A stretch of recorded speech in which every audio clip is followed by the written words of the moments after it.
Hello and welcome back to another day in the arena. It's me, it's CGB, and today we're playing a spiky Golgari deck. Very excited to play this one. I've been having a good time with it. It's a fun little pile. I'll go ahead and introduce it right up front this time since we're going right into an event.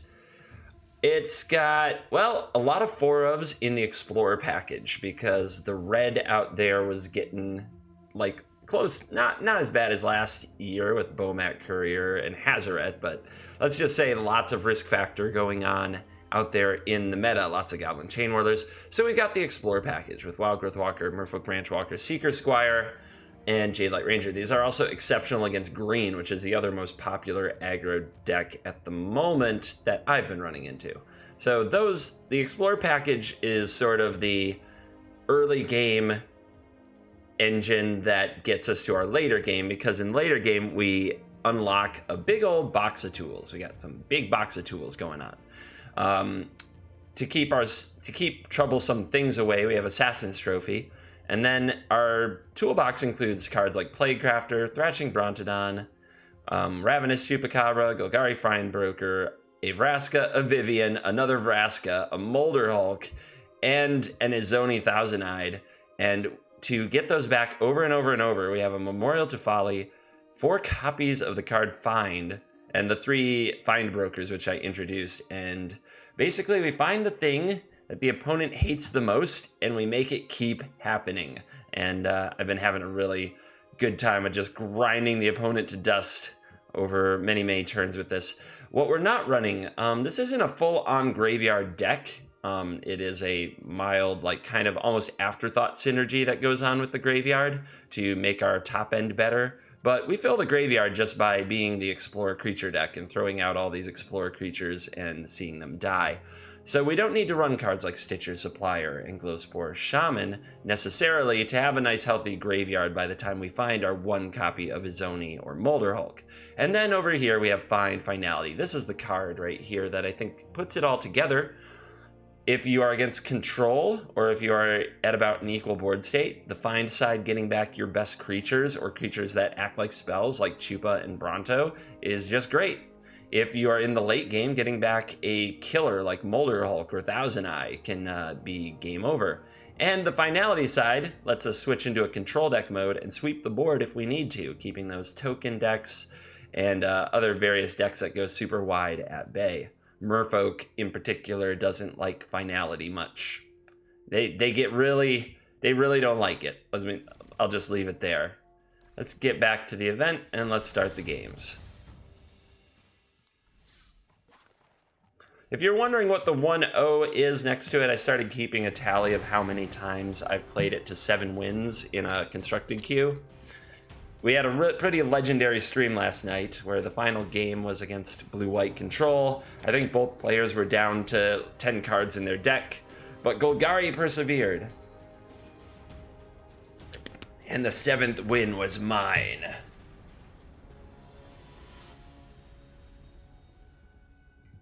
I left Twitch open on my other computer. It gets distracting. All right.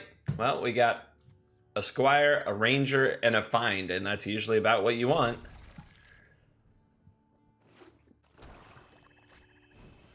Gross. Your opponent's just going to be rude right off the bat. I kept this hand for a reason. You're going to wreck it. By far the best card's Find Finality, but if they have a troublesome permanent that they want to protect, they might take the trophy. All right. Chupa-dupa. We should be able to get into the mid-game Find. Then it looks like this is going to be the kind of deck where we want to draw a Planeswalker. But we just get as many 2-for-1s out of our cards as we can find.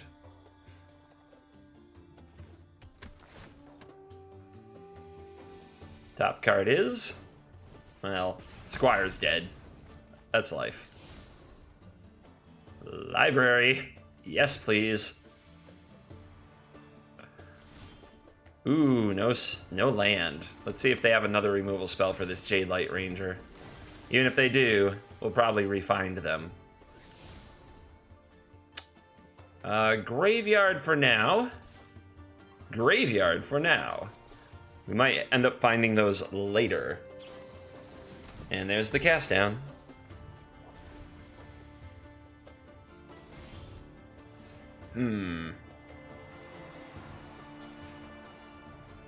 Life's full of tough choices. I think these, let's see, we got, if there were only 3 other cards in the graveyard, this would cost 6. That's a bit much. It's not like we have our Memorial to Folly either. I think I just get the Explorer creatures back and keep exploring. Although the Thousand Eyes, I do think I want the Thousand Eyes now. Because even if it's only making a couple of creatures, it's very good. And I want the Jadelight Ranger. I don't have to play something this turn. I really don't. Let's see if the opponent gets to their land. It is a little concerning that they have a handful of spells and I'm not pressuring them, because eventually those spells come out and do a lot of damage. But as long as we're making progress on the land front, we're doing okay. Another dead Merfolk. The Vivien Reid, a great draw. Graveyard, need the lands. Graveyard, need the lands.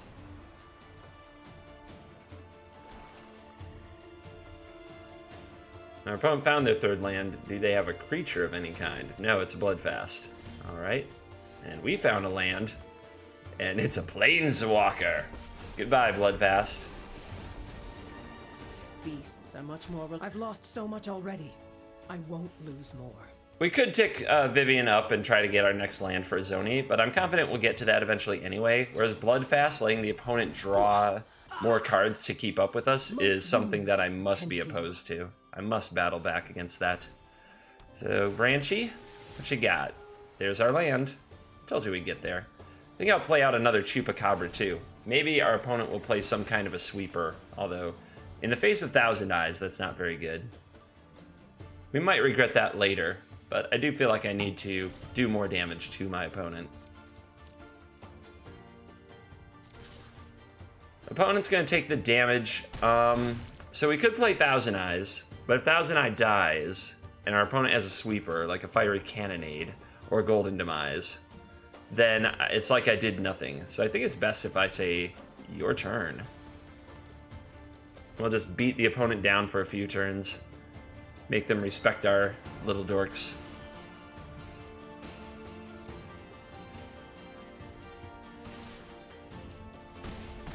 Down to 12.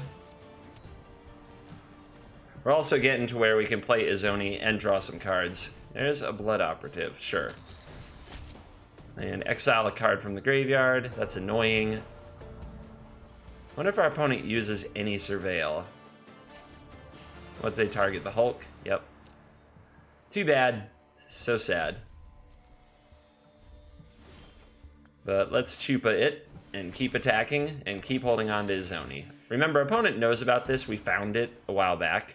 So when they're taking turns doing nothing, you know that they might have some kind of answers that they really would like to save for Izoni. But if we force them out on these creatures, there it is. The cannonade occurred.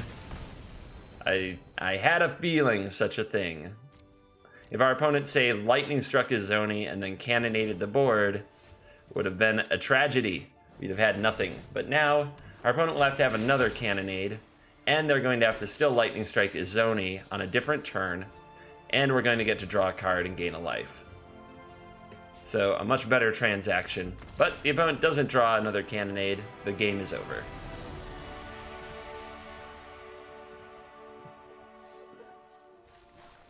Game 1 in the bank, strength in numbers in the tank, and into the next game we go. I think strength in numbers was the first deck, or it was definitely an early deck I got on the free-to-play account, so I've seen that deck a few times. Boros, baby, Boros.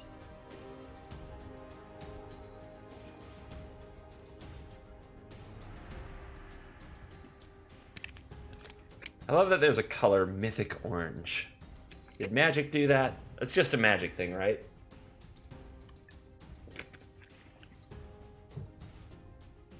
Hard to find a game this morning. What's cooking? Nobody wants to come tango with the Golgaris? Or are we going to get the classic draw screen? The about a minute goes by, you find nothing, it says draw. Looks like it. Nope! Last second. Hooked up with somebody. A bear killer. Fortunately, I don't have any gore claws in my deck. Nor do I have grizzly bears. No bears here. Interesting hand, though. It's got everything we want but forests. But Seekers Squire could find them. But if I just, like, it only takes, like, one more swamp in the top whatever for this hand to be terrible. But you can't do a lot better than a turn 2 Explorer creature and possibly a turn 2 Wildgrowth Walker. The problem is, we don't just need one forest, we need 2. If we get 2, this hand is gas. But 2 is a lot to ask for, so I'm going to mulligan. And I'm going to keep that. Much better. Do I want my 4th land? I mean, yes, we have big Vraska. So I'll keep it.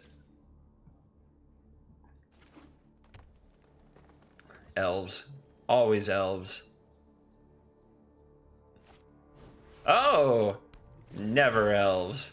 Just merfolk. Alright, fish. The object in this matchup is to try to, like, just build board to board until you can play Finality. That usually puts the game away if you can get to cast a Finality side of Find and sweep the board. But it costs 6 mana, so you need a nice curve of Explore creatures. And it looks like our opponent might have mana trouble, as they don't have a blue source at this time.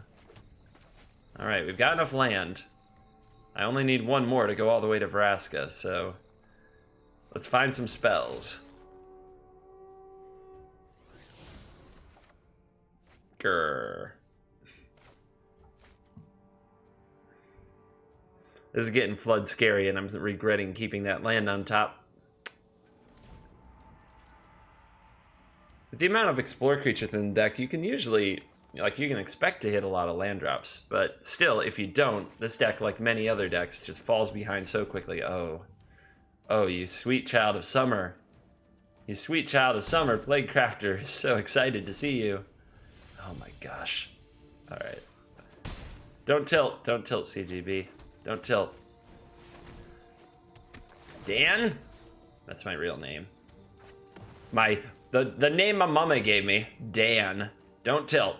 Just because you're drawing land into infinity. Don't tilt. This might not even be Merfolk. This might just be green. Blanchwood Armor and Kimena's Speaker is a pairing I have never seen. We got a true brewer over here in Bear Killer, which is weird because you'd think that they'd be all about the Bears if they're going to play straight green. Maybe they're like a Lions or a Packers fan in the NFL. And then just beating the Chicago Bears is, you know, super important.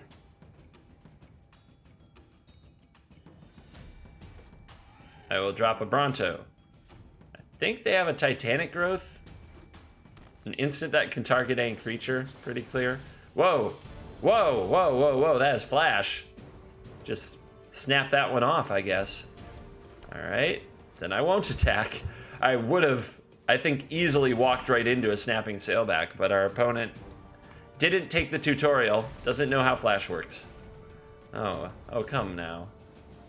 Oh, no. Well, I'm not taking 10, but I can sacrifice the Brontodon. Brontodon, jump in front, and then before damage, we can sacrifice the Bronto to kill the Blanchwood Armor. Now, since we have Vraska coming down, and it's probably going to kill the Sailback, this might not really matter, but you never know what you'll draw off the top. If we draw something big enough to go toe-to-toe with the Sailback, then we don't have to kill it, but we probably will. We probably will. I don't want to take, like, 10 from a shot like that. Seems like a waste. Alright. Think I can attack safely here. Our opponent's shown that they flash things in right on time. And Vraska is going to take out the Sailback. We've got company. I feel bad a little bit for you, Bear Killer. because you're obviously playing like your first deck here, or maybe a kid snuck in, stole dad's account, right? You will be left with nothing. And yeah, I gotta take everything from you and grind you to dust with a spiky deck. But I still don't understand why the new players jump into what's called competitive event, perhaps to test their mettle, perhaps they want to get better, perhaps getting smashed is a way for them to learn. I try to have fun with it, because quite honestly, as an entertainer, I don't know what else to do. When I'm in a situation like this where where the opponent is just super overmatched, all I can try to do is have a little bit of fun.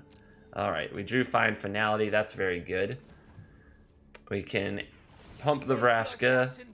I don't know if I want to trade my Plaguecrafter for this, but if I do, I can get it back with Find. So yeah, that makes sense. Let's go.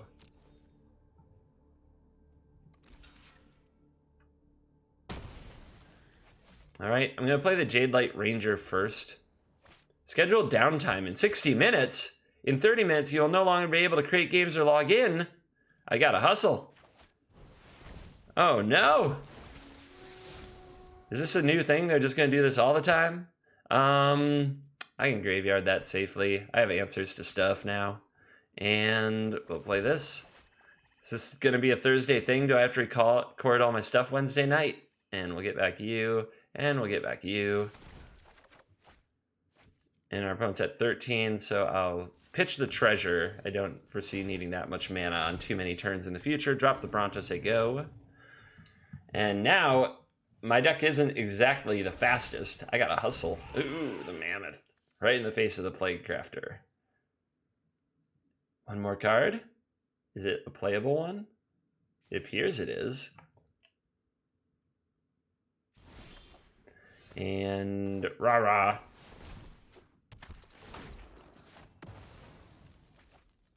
Away with you. Get in.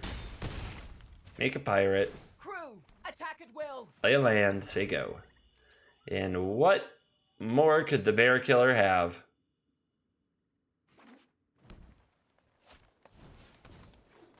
Very lonely Jade Bearer.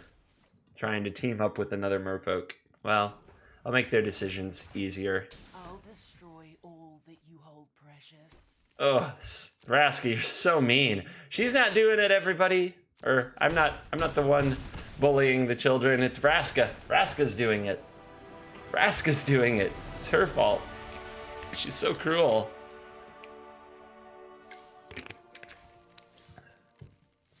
And 2 wins and hustling. Hustling. Got a 60-minute countdown.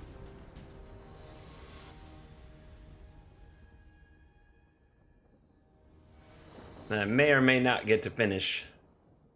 Young CGB may get delayed, or the Patreon bonus video may not get made. I don't know. We'll find out. What do you think? Am I going to draw a land? This is one of those hands that is so amazing if you draw a land. You actually think about keeping a one-lander. However, I still think that that's just too loose. But man, is it good. Man, is it good. We get 2 draws at it. We have 23 lands in the deck, and there's 53 cards. That's like just under 50%. Just under a coin flip. And you do feel like if we got it, we'd almost certainly win the game. Although we could get stuck on 2. We're not guaranteed to hit anything from this Branchwalker. So I better mulligan. Ugh. Now I got Scry, so I have 3 looks for my second land, so I'm going to keep this one. It's close to the last hand anyway, although this big old 6-drop in here is not great. And there's a land on top. So our 7-card hand would have been pretty pristine. Forest to forest. Green, big color out today. Gotta love it. Some love for the green mages. A Harpooner. At this stage is a 2-mana 3/2. I've seen better. And we're going to get Wildgrowth Walker on the field right away. Force the opponent to find the answer. Yes, the Merfolk Branchwalker could have blocked and traded with the Harpooner, but I'm less concerned about the 3 damage and more concerned about building up my Walker. as taking on large creatures like vine mares is kind of a thing. Yep, we have to graveyard you because you're not a land. So we got a little mana screw going on. But maybe our opponent is thinking about their Assassin's Trophy on this Wildgrowth Walker. Maybe. You want to give me a land?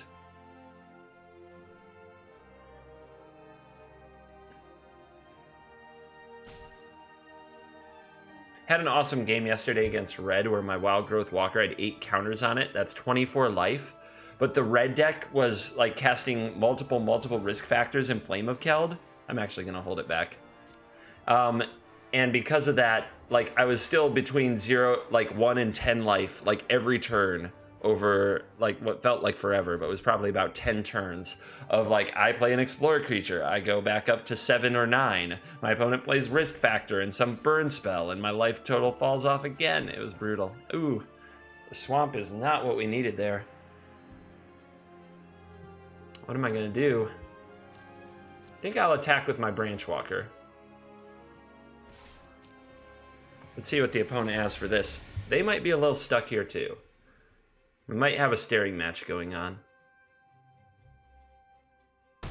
And I'll pass the turn. Getting back a Findbroker I can't cast isn't a high priority. And the opponent's finally breaking down. Here's the Assassin's Trophy. And doing it on end step means I don't get to use my mana that turn, which is good for them. But now that I have the land, I think I'm going to be a much more formidable opponent. I think the opponent just looked at that Wildgrowth Walker and said, I'm never getting through that. I gotta do something. But they're also gonna have trouble getting through some 3/4s. Let me tell you. Let me tell you. Alright, hit. So here's Golgari Findbroker. When it comes into the battlefield, get back a permanent card. I'm going to get back another Golgari Findbroker. Why? Because then next turn I can get back the Wildgrowth Walker. And then if I draw a land in there, I can go Jadelight Ranger, Wildgrowth Walker at the same time. Here's a district guide to help cure my opponent's mana woes. And based on the Harpooner, I don't know if they're a graveyard deck or if they're a go big deck with cards like the Nullhide Ferox, but I guess we'll find out. Now, deciding when and how to trade resources with my opponent is interesting, but they're at 12, I'm at 17, I have another Findbroker to play, I have Wildgrowth Walker. It seems like I should keep attacking and pressure them to give up pieces of their battlefield. Now, it really matters if they're a Stompy deck with Galta, or are they a graveyard deck with Thousand Eyes? And we're going to find out, I guess. So, I could 2-for-1 the opponent with the Assassin's Trophy, but that gives them a land, and that is probably an issue, and I need to save this for much bigger things. I think trading off my Findbroker is totally fine. Why? We can get back another one and just keep the loop. We can do this all night until the opponent puts out something bigger to stop us, and then we put a Chupacabra on that. And there's a Ferox. Okay, putting a Chupacabra on that is hard. So what's the play? We could trophy it. That does give our opponent the land, though. We could find the Wildgrowth Walker and just keep going up the chain, and I think I like that more. We're a deck that's made to grind. We're already up a few cards from what our opponent has. So I think I can just sit back for a while anyway. As far as what to discard, I may yet need this trophy, although it's the thing I'm least likely to cast. I have a Chupacabra. Recurring Chupacabras is usually a lot better. I do think I'm dropping it off. Yeah, I'm going to drop it off in this spot. My opponent's stuck on land. I want to kind of keep them bottlenecked. I want to keep their life hard. The champion. Yep, they're definitely more of the stompy variety. There's the Galta. So they just had a nice turn. Well, we're going to block. You can only trade with one of them. It would have been a much tougher block pre-combat, but I guess our opponent wanted to make sure they got to play their Galta.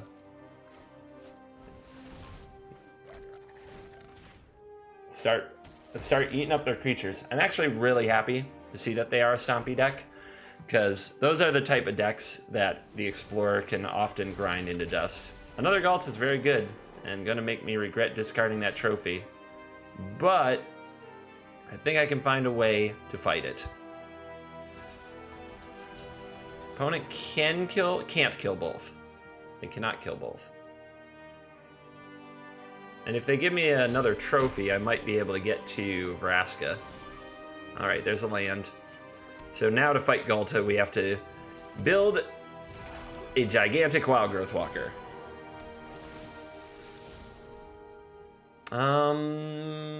Since I have another one, I can graveyard this. I'd rather hit the land. There we go. And now I have Vraska for next turn. And we have 23 life to fight the Ghalta.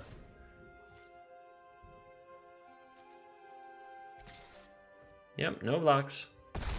Down to 11. We could have chumped with Chupa to get it back, but I don't think we're going to need to. I could be wrong about that. We'll see.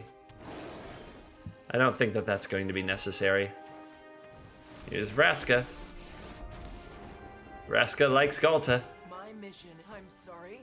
Were you using that? The jokes. I love it. I love the jokes. And the Explorer gets out of hand here in a turn or two. There usually isn't much that green can do about it. They are Ghalta rich. They have no lack of Ghalta.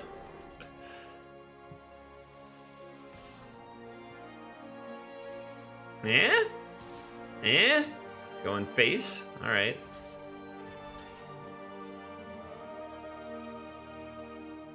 I guess we'll block with... Yeah, I really want these in the graveyard. If our opponent has a trophy and uses it on one of these, it's not a big deal to me. And since they didn't attack Vraska, we don't have to worry about the trample damage taking Vraska off minusing to kill the Ghalta. Which I would have done if I were in their shoes. I'd have attacked the Vraska. Yeah, flyers aren't my bag, yo.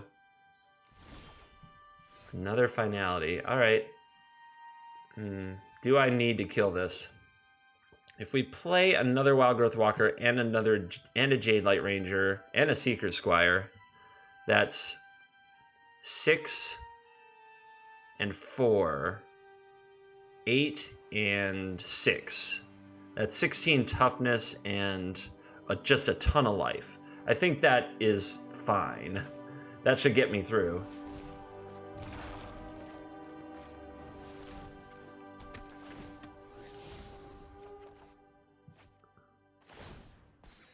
And that doesn't count the toughness from the Ranger and the Seekers Squire that gets added to the battlefield as well. Okay, I love me more Vraskas. And update is available, yeah, but I can't restart right now, sorry. And we'll crank out another. Belligerent needs her crew. And there. Ghalta just has to go through a ton of flesh to get to me or Vraska. And even if Ghalta does, Finality gets it back. And on we go. Holy cow. So that was a good one. And we're definitely at about the time that my videos usually take. If you want to see how the event ends, I'm going to have to record it later because there's scheduled downtime approaching for Arena. And I'll post it up for supporters on for the Patreon supporters and for the Twitch subscribers. If you're interested in becoming either a supporter or a subscriber, you can check out the links below to Patreon and Twitch. And thank you very, very much for watching the video. Golgari, I do love it. I do love it.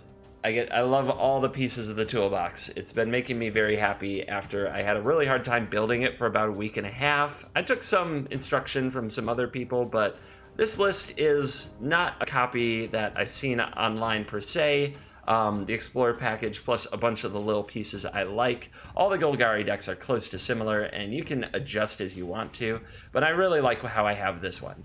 Thank you very much for watching. I'll see you in the next video. Goodbye.